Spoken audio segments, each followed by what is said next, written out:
अब हम षष्ठ पाठ सुभाषितानि का अभ्यास करेंगे। प्रश्न 1, अधोलिखितानां प्रश्नानां उत्तराणि संस्कृत भाषया लिखत। क केन सम बंधु नास्ति, केन की जगह पर हो जाएगा उद्यमेन, उद्यमेन सम बंधु नास्ति। ख वसंतस्य गुणं कः जानाति, कह की जगह पर हो जाएगा पिकः, वसंतस्य गुणं पिकः जानाति। ग बुद्धयः कीदृशः भवन्ति, कीदृशः की जगह पर होगा परंगित ज्ञानफला और बनेगा बुद्धयः परंगित ज्ञानफला भवन्ति। ख नराणां प्रथमः शत्रुः कः, कह की जगह पर क्रोध होगा, नराणां प्रथमः शत्रुः क्रोधः। अंग सुधियः सख्यं केन सह भवति, केन की जगह पर हो जाएगा सुधिभिः, सुधियः सख्यं सुधिभिः सह भवति। च अस्माभिः कीदृशः वृक्षः सेवितव्यः, कीदृशः की जगह पर हो जाएगा फल छाया समन्वितः, अस्माभिः फल छाया समन्वितः वृक्षः सेवितव्यः।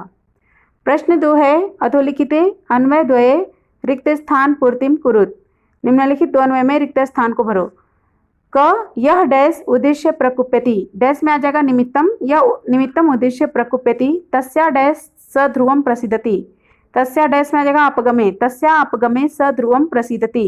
यस्य मनः कारणद्वेषी अस्ति तम कथम डैश में आ जाएगा जनः परितोषयिष्यति।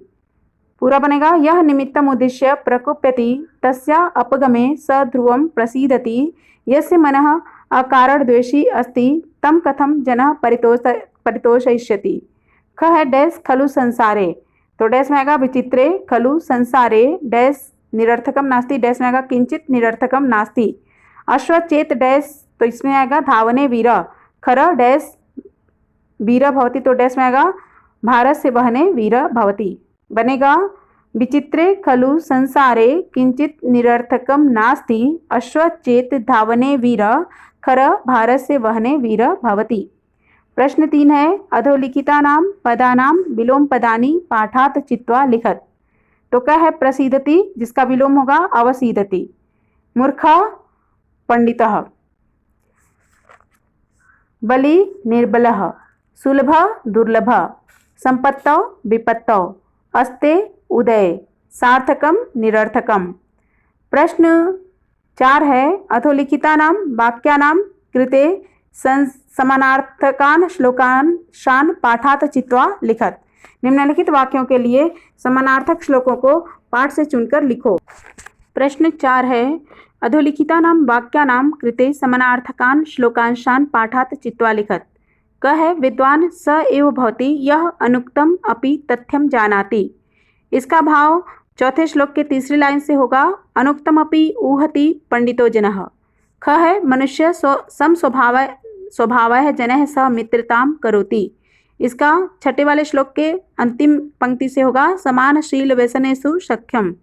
और ग है परिश्रमम कुर्वाण नरः कदापि दुखम न प्राप्नोति, इसका होगा पहले वाले श्लोक के दूसरे लाइन से नास्त्युद्यम समो बंधुः यम कृत्वा नावसीदति। और घ है महांतम जनाः सर्वदैव संप्रकृतयः भवन्ति, इसका होगा 9वें श्लोक के पहले लाइन से संपत्तौ च विपत्तौ च महताम एकरूपता। प्रश्न 5 है, यथा निर्देशम परिवर्तनम विधाय वाक्यानि रचयत। यथा निर्देश परिवर्तन करके वाक्य को रचो। क है गुड़ी गुड़म जानाति, इसको बहुवचन में करेंगे तो होगा गुड़िना गुड़ान जानन्ति।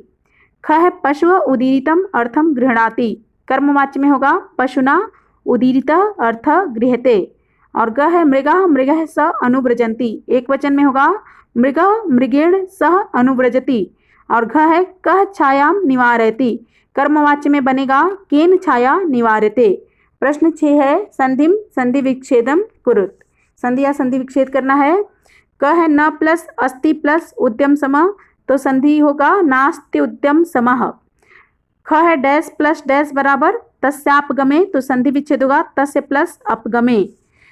ग है अनुक्तम प्लस अपि प्लस उहति, इसका संधि होगा अनुक्तम अपि उहति। और डैश प्लस डैश बराबर गावश्च, संधि विच्छेद होगा गावः प्लस च। डैश प्लस डैश बराबर नास्ति है तो होगा संधि विच्छेद न प्लस अस्ति। रक्तः प्लस च प्लस अस्त समय अस्तमय, तो इसका संधि होगा रक्तश्चास्तमय। और डैश प्लस डैश बराबर योजकस तत्र है तो संधि होगा योजकः प्लस तत्र। प्रश्न 7 है संस्कृतेन वाक्य प्रयोगम करो, संस्कृत में वाक्य प्रयोग करो। क है वायस, वायस माने होता है कौवा, इसका वाक्य प्रयोग वृक्षे एक वायस तिष्ठति, यानी पेड़ पर एक कौवा बैठता है। ख है निमित्तम, निमित्तम माने कारण, इसका वाक्य प्रयोग अत्र कोपस्य निमित्तम नास्ति, यहाँ क्रोध का कारण नहीं है। ग है सूर्य, सूरज, वाक्य प्रयोग सूर्य पूर्वस्याम उदेति, सूरज पूर्व में उगता है। घ है पिकः, कोयल, वाक्य प्रयोग पिकः मधुरम कूजति, कोयल मधुर गाती है। अंग वहनीय, अग्नि, वाक्य प्रयोग वहनी सर्वम दहति, आग सब कुछ जला डालती है। परियोजना कार्यम है प्रश्न क उद्यमस्य महत्वं वर्णयत पंच श्लोकान लिखत, अथवा कापि कथा या भवद्भिः पठिता स्यात् यस्याम उद्यमस्य महत्वं वर्णितं ताम स्वभाषया लिखत, यानी उद्यम के महत्व का वर्णन करते हुए 5 श्लोक लिखो, अथवा कोई भी कहानी जो आपके द्वारा पढ़ी गई है उद्यम के महत्व को वर्णित करती है उसको अपनी भाषा में लिखो। तो बच्चों श्लोक पहले आप जान लो उद्यम पर, परिश्रम पर।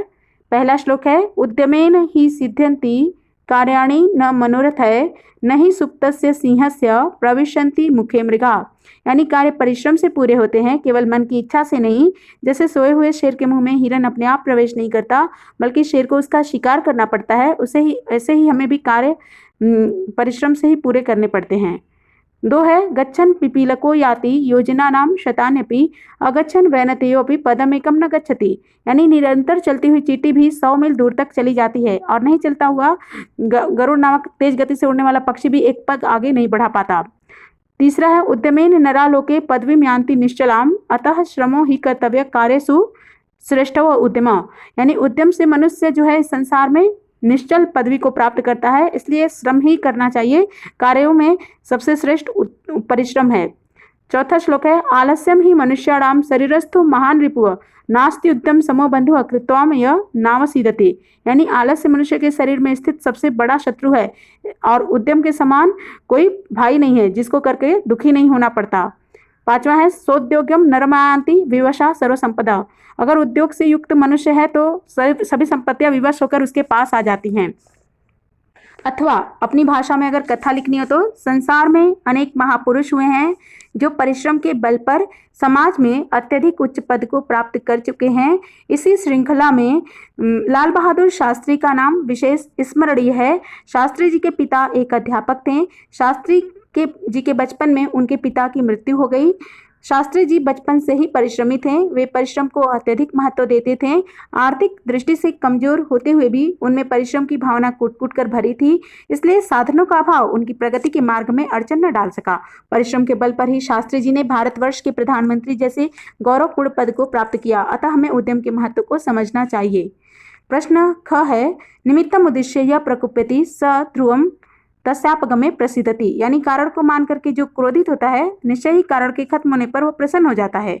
यदि भवता कदापि ईदृश अनुभव कृत, अगर आपने कभी ऐसे अनुभव को किया है तरही स्वभाषा लिखत, तो अपनी भाषा में लिखिए।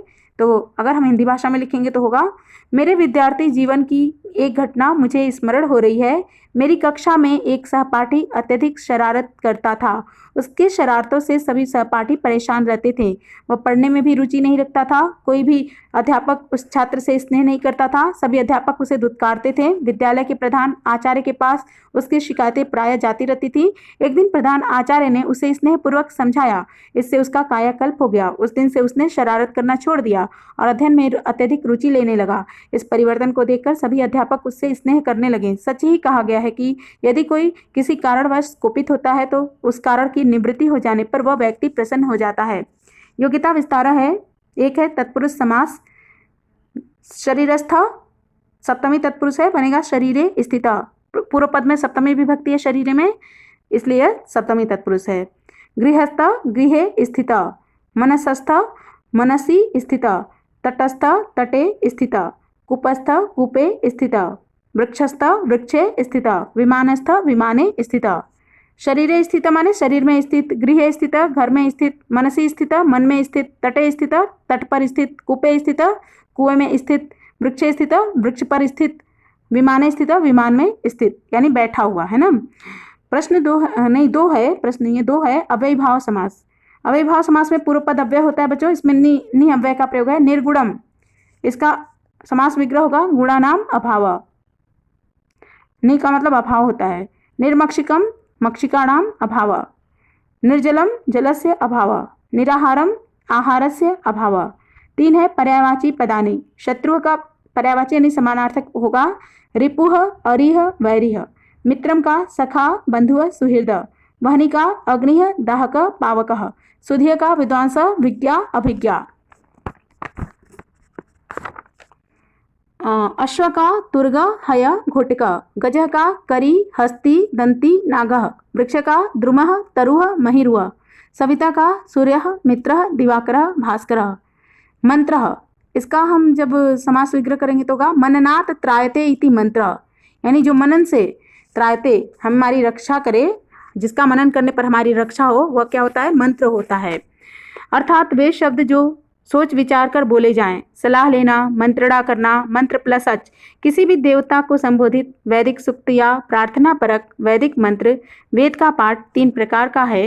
यदि छंदोबद्ध और उच्च स्वर में बोला जाने वाला है तो ऋक् है। यदि गद्य में और मंद स्वर में बोला जाने वाला है तो यजुष है।